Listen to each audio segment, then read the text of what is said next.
Hello and welcome to another video from Canadian Guns and Gear. Today we're going to be taking a look at a budget stove for emergency preparedness and camping. Stay tuned.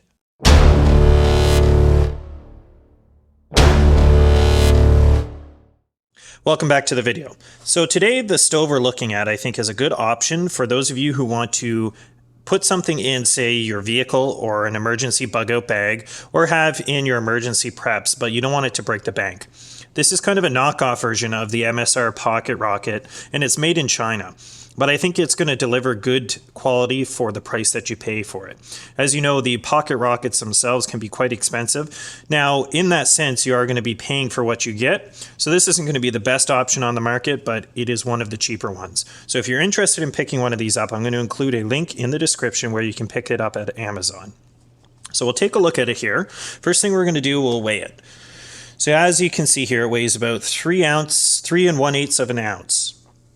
And that's including the packaging and everything.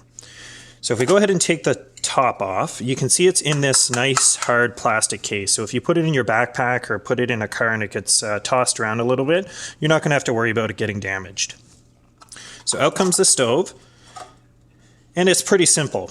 Essentially, this part screws onto a fuel tank, an isobutane fuel. You've got the gas on and off here. You've got a piezo electric igniter.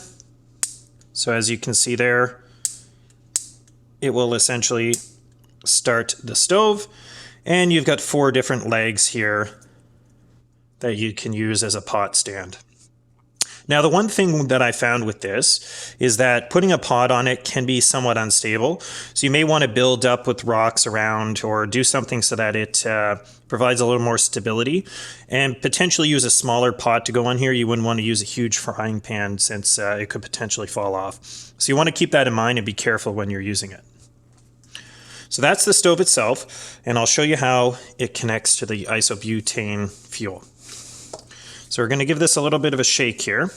And as you can see, there's the little spot there, and this lines up with it. And there's a little rubber seal here that goes on to make sure it gets a good seal. So it just twists on. And we're going to make sure it's nice and tight.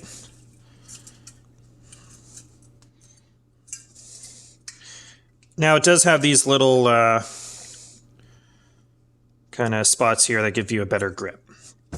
So now that we have it set up, we'll go ahead and turn it on. So with this, you start turning it counterclockwise to get some fuel out. And there we go. So the stove is now on.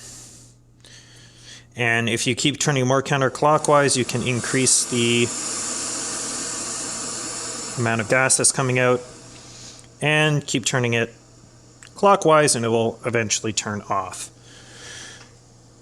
So the thing I did find about this one is this can be a little bit sensitive. It can be hard to get it just right, but if you play with it enough there, you can get it to the spot that you want it for cooking at the proper temperature. So that's what the stove looks like when it's on. Now, one of the neat features that you can do with this stove is you can actually purchase an adapter like this. And again, I'm going to go ahead and put a link in the description to where you can purchase this on Amazon. And what this actually does is it allows it to adapt to these 1-pound propane cylinders. So essentially, you will take the top off here, and if you notice, it's a bit of a different connection on the top of these 1-pound propane cylinders. So what this guy does is it goes on here, and you screw it down, and we'll take this off of this.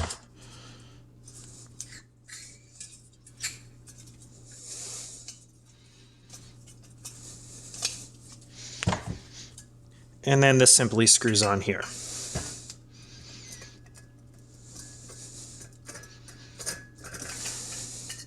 Now it increases the size quite a bit, so that's something to be aware of. But it allows you to use something that's a little more versatile and more available, maybe at a better price, is these 1-pound propane cylinders, and you can actually refill them.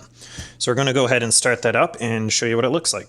All right, we have the 1 pound propane cylinder hooked up now, and as you can see, it sits quite a bit higher. So you're going to want to be very, very careful when you're putting any sort of pot or anything on the top here that it doesn't fall over, because it has quite a ways to go to hit the ground. So we're going to go ahead and start turning it on. And there we go. You can see it takes a couple sparks there to get it as the gas comes through, but now you can see it was working quite well with the propane cylinder. And that's with the adapter here. So overall, I think this is a very good option for somebody who wants something that's more inexpensive than, say, the MSR Pocket Rocket, but still delivers decent quality for the price. This would be a great addition to any bug-out bag or emergency kit in a vehicle, or even having at home in case the power goes out and you need to do some cooking. And when you pair that with the adapter here with the 1 pound propane cylinders, it really makes a great option for being able to cook with whatever you have available. So I would definitely recommend this, and if you're interested in purchasing one, you can find it at Amazon. I'll put a link in the description, but I think you can also find these on websites such as AliExpress, and they ship right from China. If you liked the video, go ahead and thumbs up, and this has been a look at the Chinese knockoff of the MSR Pocket Rocket. Thanks for watching.